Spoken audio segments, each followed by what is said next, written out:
It's easy to be confident when things are going really well, but can you sustain confidence when things aren't going well? In this video, I'm going to teach you how to do that.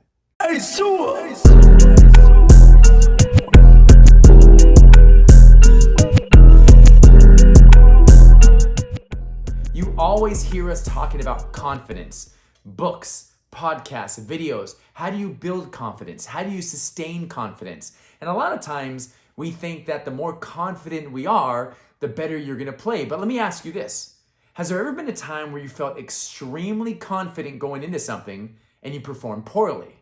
Now contrast that with those moments where you didn't feel any confidence at all going into something and you performed really well. This is in sport, this is in school, this is at work. So the question is, why? How is it that you can feel confident sometimes and perform terribly, and then you could not feel confident and perform great? So what does that teach us about confidence? It teaches us that confidence is not an accurate predictor of future success. Now, one of the things we all know is that you'd rather have confidence than not have it. And what I want to share with you are the 6 P's of building confidence. How do you sustain it? How do you build it, especially when you're not performing very well? Many of you are parents, you're teachers, you're coaches, your team captains, your best friends, and you may have someone who you love and who you care about, and their confidence is down in the dumps. And you're trying to tell them, hey, just be confident. And they look at you and they're thinking, how? How can I be confident? Now, I want to give you some strategies or some tools to help them and help yourself build and sustain it when things aren't going really well. Now, I want to pretty much invite you to consider yourself broadening your confidence portfolio. Broaden your portfolio. The first P is present performance. We all know this. When you play well, confidence goes up. When you get A's on the test, confidence goes up. When things are going well in your relationship, confidence goes up. But we have other moments in our life when things aren't going well. We have slumps. We have moments where we just can't get it, where you don't feel very competent at all. And so that's where the other 5 P's come in. The second P is past performances. Even though you're struggling in the here and now, you can take your mind in this time machine, because our mind is like a time machine. It can go to the future, it can go to the past, and just go back and revisit a moment where you did really well. Revisit those times where you were successful.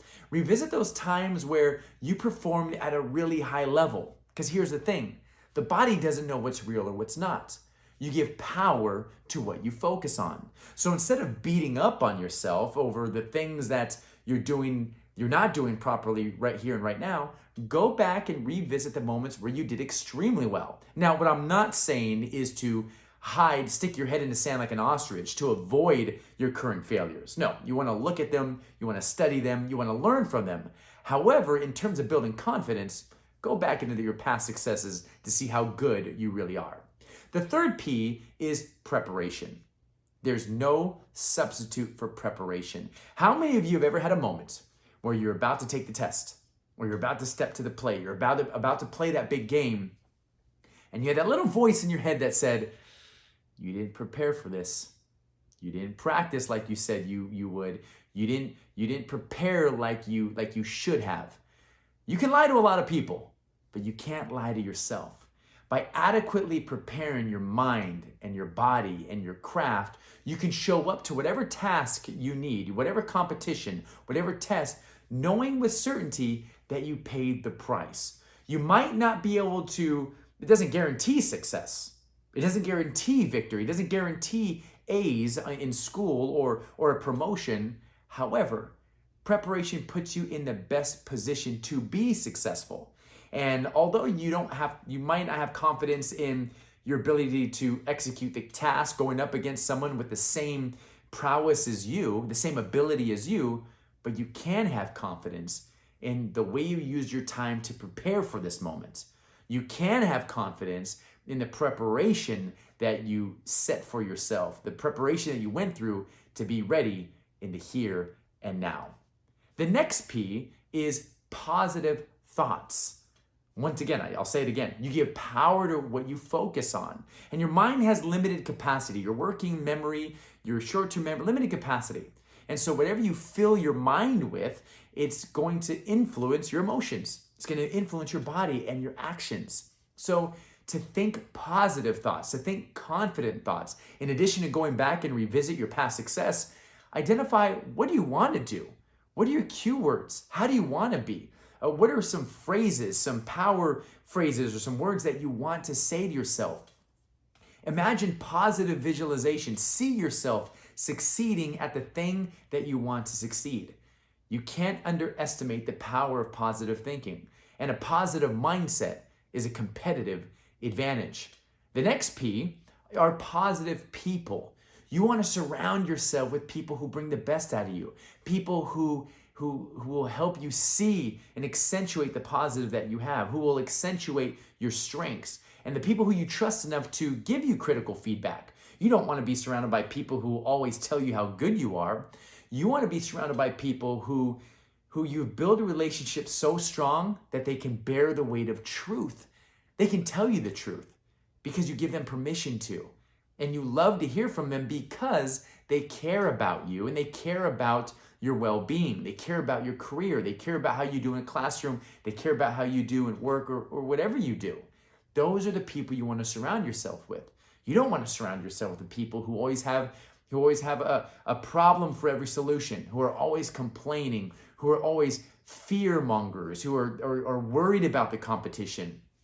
Surround yourself with positive people. The last P is purpose. When you know why you do what you do, you'll have more power to do it. The reason a lot of people lack confidence is because they're more worried about what other people or the situation is going to do to them as opposed to what they're going to do to the situation. The reason they lack confidence is because they feel like they're in the driver's seat. They are waiting for life to happen to them as opposed to acting on and taking ownership of their thoughts and of their actions and of their preparation. Once again, your purpose is going to drive you. It's the engine that drives your performance. It's the fire that fuels you. It's the thing, it's your reason for overcoming obstacles. Your purpose is the thing that's going to help you overcome any adversity that's placed in your way. Buster Douglas is one of the best examples. You've heard of this story. Buster Douglas knocking out Mike Tyson. He had no reason to do that. One of the biggest underdogs in sports history. Now, when they asked Buster Douglas how he did it, it states that he ended up telling people that before the fight, Buster Douglas's mom would tell everyone that he was going to beat Mike Tyson. Now, a few days before the fight, Buster Douglas's mother passed away.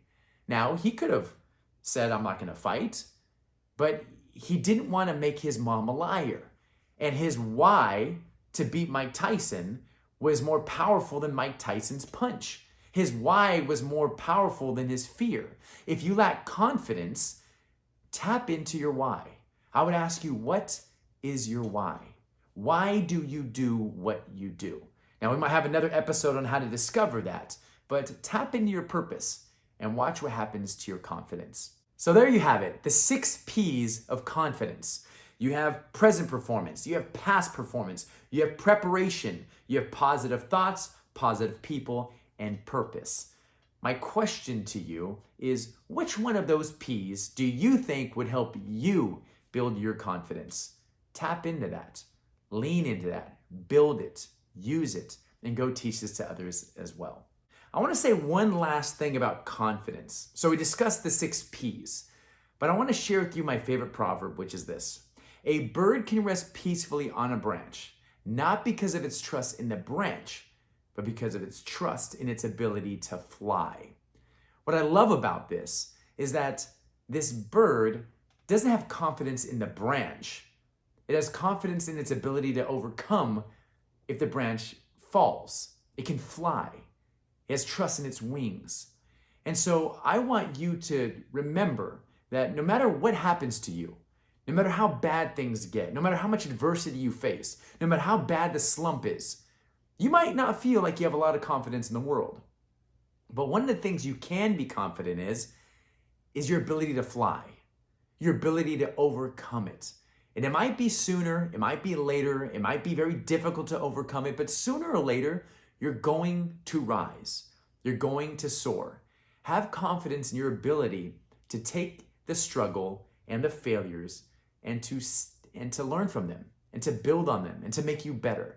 And if you can cultivate confidence in that, it's going to help you in every aspect of your life. So I hope you enjoyed this video, and let me know in the comment section which one of the 6 P's is your favorite.